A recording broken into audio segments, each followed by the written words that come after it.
का कभी क्षय ना हो।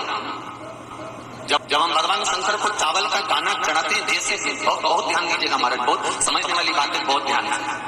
चावल का दाना हमारे मस्तक पर तिलक करने के बाद पंडित जी क्यों लगाते हैं कि भगवान जैसा समय आज चल रहा है, आप पूजन कर रहे हो, पाठ कर रहे हो, दान कर रहे हो, पुण्य कर रहे हो, सत्कर्म कर रहे हो, भजन कर रहे हो, मेरा देव अधिदेव महादेव, मेरा नारायण, मेरा सत्यनारायण भगवान, मेरा राम जी, मेरा विष्णु जी, मेरा भागवत मैया, मेरे रामायण मैया। ब्राह्मण मस्तक पर तिलक लगाने के बाद चावल इसलिए लगाता है कि जैसा समय आज चल रहा है, भगवान तुमको ऐसा ही समय बनाकर रखे और तुम ऐसे ही चांद लगाते रहो, दान पुण्य संकीर्तन करते रहो, इसलिए मस्तक पर चावल का दाना लगाया। तो यहाँ शिव महापुराण की कथा करी, चावल का दाना शिव जी को क्यों चढ़ाते हैं, भगवान को क्यों समर्पित करते हैं, भगवान के पूजन में अक्षत क्यों समर्पित करते हैं, चावल क्यों समर्पित करते हैं, उसका कारण क्या है। तो कहा आज मैंने जब चावल का दाना आपको समर्पित करा है, जिस भाव से, जिस विश्वास से, जिस श्रद्धा से, जिस मन से मैं आपको रिझा रही हूँ, हे भोलेनाथ मेरी ये मनोकामना पूर्ण कर इसको अक्षय कर देना, इसको अमर कर देना, बस इतनी कृपा आप लोगों से भी है। अमावस्या आ रही है, पूर्णिमा आ रही है, नवमी आ रही है, बैसाख की तीज आ रही है, अक्षय तृतीया। सत्तू का प्रयोग अवश्य करना, करोगे ना, उसका दान अवश्य करना। कोई आए उसको थोड़ा सा सत्तू अवश्य खिलाना। 3 चीजें होती हैं सत्तू में, गेहूं, चने की दाल, जौ, इनको गलाया जाता है, रात भर गलाने के बाद इसको फिर सेका जाता है, सेक कर पिसाया जाता है, फिर उसका प्रयोग किया जाता है महाराज। चाहे फिर उसको घोल करा शक्कर के साथ, गुड़ के साथ, नमक के साथ, जीरे के साथ, पुदीना के साथ, जिसके साथ तुम्हें खाना है वो तुम्हारे ऊपर, पर दान करना सत्तू का जरूर है। एक चुटकी मात्र भी अगर सत्तू आपने दान किया है बैसाख महीने में, उसका फल जरूर मिलेगा, जरूर करना। हमने भी विचार करा है,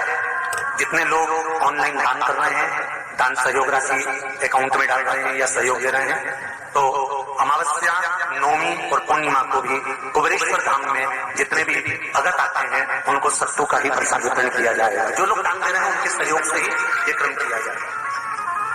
प्रयास शिव उपासना, शंकर का भजन महाराज। स्कंद पुराण में उठाकर पढ़ना कि आखिर मिट्टी के पात्र का जल बैसाख के महीने में शंकर को क्यों चढ़ाया जाता है। अगर मिट्टी का पात्र भी नहीं हो, तुम्हारे घर में मटका हो, सुरई हो, वो भी नहीं हो, तो एक दिए में मिट्टी के पानी भर लो और वो पानी तांबे के कलश के अंदर जो पानी है उसमें मिला लो। पर मिट्टी का जल शिवजी को क्यों चढ़ाया जाता है, स्कंद पुराण के अंदर बैसाख महत्व में लिखा कि जो अधोगति में मर गया होता है, अचानक मर गया होता है, एक्सीडेंट में मर गया होता है, उसकी जीने की और तमन्ना थी, अचानक कोई बीमारी लग गई और मर गया,